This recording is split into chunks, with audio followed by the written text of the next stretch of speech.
Hello friends, welcome to my channel Dhamu's kitchen and vlog. મિત્રો, અત્યારે શિયાળાની અંદર બજારની અંદર ખૂબ જ સારી ઘણી બધી ભાજીઓ આવતી હોય છે. મેથીની ભાજી, તાંજળિયાની ભાજી, પછી પાલકની ભાજી અને શિયાળાની અંદર જે શાકભાજી આવે છે એ શાકભાજીનો ભરપૂર ઉપયોગ કરી અને આપણે આખા વર્ષ માટેનું આરોગ્ય છે એ સાચવી શકીએ એવો ખોરાક લેતા હોઈએ છીએ. તો મિત્રો, ઘણી વખત એવું બને કે આપણે રોજે રોજ તો બજારમાં જઈ ન શકીએ, તો આવી રીતે ભાજી લાવ્યા પછી એને સાચવવી કઈ રીતે. તો આજે હું તમને પાલકની ભાજી 8 થી 10 દિવસ સુધી કઈ રીતે સારી રહે એની ટ્રીક બતાવું છું. તો સૌથી પહેલાં તો આપણે બજારમાંથી જે ભાજી લાવ્યા છીએ એને આવી રીતે બાંધેલી હોય એ કાપી લઈએ. તો તમે જોઈ શકો છો કે અંદર ઘણી બધી સારી અને ખરાબ બંને ભાજી ભેગી હોય છે અને એના લીધે જ આપણી ભાજી આપણે આમનામ જો ફ્રીજમાં મૂકી દઈએ ને તો ઝડપથી બગડી જાય છે. એટલા માટે આપણે સારી ભાજી છે એને પહેલાં અલગ કરી લઈએ. તો અહીંયા આપણે જે સારી ભાજી હોય એને આ રીતે અલગ કરી લેવાની છે અને પછી એની જે ઉપરની દાંડલી છે એને આપણે કાપી લેશું આ રીતે. આ દાંડલીઓ છે એને પણ આપણે ફેંકીશું નહીં, એનો પણ આપણે ઉપયોગ કરીશું અને એનો ખૂબ સરસ ઉપયોગ થશે અને તમને ખૂબ જ ગમશે મિત્રો. તો આ રીતે આપણે પાંદડા છે એને છૂટા પાડી લીધા છે. તો અહીંયા આપણે એકદમ ઝીણવટપૂર્વક જે સારા પાન હોય એને જ આપણે જુદા કાઢીશું. આવા જે ગળી ગયેલા અને ખરાબ થઈ ગયેલા પાન હોય એને આપણે દૂર કરી દેશું, એને આપણે અલગ રાખી દેશું. તો ઘણી વખત ભાજીમાં શું થાય કે પૂળાની અંદરની સાઈડ છે એ વધારે ખરાબી હોય છે. તમે જોઈ શકો છો, અંદર જ વધારે ખરાબી હોય છે, ઉપર પાંદડા દેખાવામાં સરસ લાગતા હોય છે. તો મિત્રો, તમે જોઈ શકો છો કે મોટા મોટા પાન છે એ બધા આવી ગયા છે. તો આમાં હવે જે વધ્યા એ એકદમ નાના નાના પાન છે. તો આવા જે નાના પાન હોય પણ સારા હોય એને આપણે અલગ કાઢી લેશું, કેમ કે એવા પાન છે એને આપણે સૌથી પહેલાં ઉપયોગમાં લઈ લેશું. તો મોટા પાન હોય એને આપણે સ્ટોર માટે રાખીશું અને નાના નાના પાન છે જે એને આપણે ઝડપથી ઉપયોગમાં લઈ શકાય એવી રીતે લઈ લેશું. તો અહીંયા એક ડીશની અંદર મેં નાના નાના જેટલા પાન છે એને અલગ કાઢી લીધા છે અને આ કૂણા ડાખડા છે એને આ રીતે આપણે કાતરની મદદથી આવા ઝીણા ઝીણા કાપી લેવાના છે. તો તમે જોઈ શકો છો કે પાલકની ભાજીની 3 પૂણી હતી અને એના અંદરથી તમે જુઓ વચ્ચેથી કેટલો કચરો નીકળ્યો છે, કેમ કે ભાજીને જ્યારે બાંધીને રાખવામાં આવે ને ત્યારે અંદરની સાઈડ છે એ ભાજી ખરાબ થવા માંડે છે અને આવી રીતે ખરાબ થઈ જાય છે.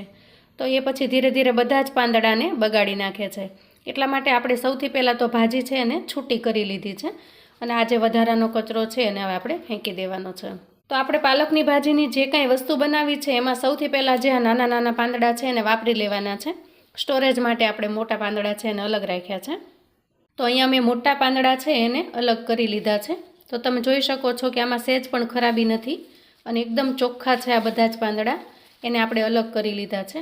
હવે પાલકની ભાજીની એક ખાસિયત છે કે તમે એને પાણી અડાડો ને એટલે એ ઝડપથી ખરાબ થવા માંડે. એટલે આપણે જ્યારે ઉપયોગમાં લઈશું ત્યારે જ આ પાંદડાને ધોઈશું. અત્યારે આપણે આ પાંદડાને સીધા સ્ટોરેજ કરીશું. ધોઈને પછી પણ સ્ટોરેજ કરી શકાય, પણ જો ધોઈને પછી સ્ટોરેજ કરીશું તો આ ઝડપથી બગડવા માંડશે, કેમ કે આ પાંદડાને એક વખત પાણી અડશે એટલે એ પાંદડું ધીરે ધીરે ખરાબ થવા માંડશે. તો આપણે સ્ટોરેજ કઈ રીતે કરી શકાય તે જોઈ લઈએ. તો તમારી પાસે કોઈ કોટનનું કપડું છે અથવા તો આવી કોટનની કોઈ ચૂંદડી છે એનો તમે ઉપયોગ કરી શકો છો. તમારી પાસે જે એક્સ્ટ્રા પડી હોય, જેનો ઉપયોગ ન કરતા હોય એવી ચૂંદડી છે એનો તમે અહીંયા ઉપયોગ કરી શકો છો. અને આવી રીતે મેં એને ડબલ વાળી લીધી છે, એટલે કે ચૂંદડીને મેં ડબલ છે આવી રીતે લઈ લીધી છે અને પછી આપણે એના અંદર છે એ પાંદડા છે એને ટ્રાન્સફર કરી દઈએ. તો અહીંયા છે એ પાલકના બધા જ પાંદડા મેં નાખી દીધા છે. તો અમારે બીજી ટ્રિક્સ એ છે કે તમારે પાંદડાને ઉપર બહુ નથી નાખવાના, તમારે પાંદડાને આવી રીતે છૂટા છૂટા નાખવાના છે. એકબીજા ઉપર બહુ ઝાઝા પાંદડા ન આવી જાય એવી રીતે આપણે પાંદડાને અહીંયા છૂટા છૂટા વેચી લેવાના છે. હવે ચૂંદડીનો જે આ બાજુનો છેડો છે એને આપણે અહીંયા ફોલ્ડ કરીશું અને તમે જોશો કે આપણે જેમ રોલ વાળતા હોઈએ એ રીતે આપણે ચૂંદડીને રોલ વાળી દેશું આમ, અને પછી બંને સાઈડથી આપણે આ રીતે કવર કરી લેશું. તો તમે જોઈ શકો છો કે આપણે આ રીતે ચૂંદડીની અંદર બધી જ ભાજી છે એને કવર કરી લીધી છે. તો મિત્રો, આ રીતે આપણે ભાજી છે એને એકદમ કોરી જે કોટનની ચૂંદડી છે એની અંદર લપેટી લીધી છે. આને તમે ફ્રીજની અંદર 8 થી 10 દિવસ સુધી એકદમ સારી રાખી શકો છો. મિત્રો, આને ફ્રીજમાં રાખવી જરૂરી છે. જો તમારે ફ્રીજમાં ન રાખવી હોય અને બહાર રાખવી હોય તો આના ઉપર થોડું પાણી છે એ સ્પ્રિંકલ કરી દેવું પડે.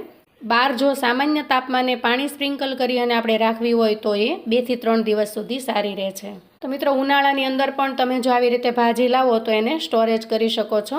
આનાથી ભાજી લાંબા સમય સુધી સારી રહે છે અને એકસાથે લાવીને તમે સ્ટોર પણ કરી શકો છો. તો અહીંયા નાના નાના જે પાન વધ્યા છે એનો આપણે સૌથી પહેલાં ઉપયોગ કરી લેવાનો, અને જે સારી ભાજી મૂકી છે એનો પછી. પણ આપણે આ ભાજીનો જ્યારે પણ ઉપયોગ કરીએ ત્યારે એને ધોઈ લેવાની છે. ધોયા વગર આપણે આનો ઉપયોગ નહીં કરીએ, કેમ કે આના ઉપર જંતુનાશક દવાઓનો પણ છંટકાવ થયેલો હોય છે. અને અહીંયા જે ડાખલા છે એને મેં જુદા પાડી લીધા છે. તો એ ડાખલાને તમે સરસ ચટણી બનાવવામાં ઉપયોગમાં લઈ શકો છો.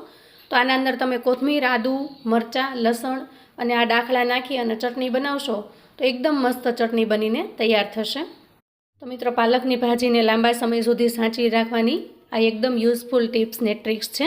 તો મિત્રો, જો તમને ચેનલ પર અવનવું જાણવા મળતું હોય અને ચેનલ પર તમે નવા છો મિત્રો, તો ચેનલને સબસ્ક્રાઈબ કરો. વિડીયો ગમે તો લાઇક અને શેર કરો. તમારા સગા સંબંધી મિત્રોને પણ આ વિડીયો મોકલી આપો, જેથી એ લોકો પણ પાલકની ભાજીને લાંબા સમય સુધી સાચવીને રાખી શકે. અને મને કોમેન્ટમાં જણાવજો કે તમને આજની આ ટિપ્સ ને ટ્રિક્સ કેવી લાગી છે. તો ફરી મળીએ, ત્યાં સુધી આવજો મિત્રો.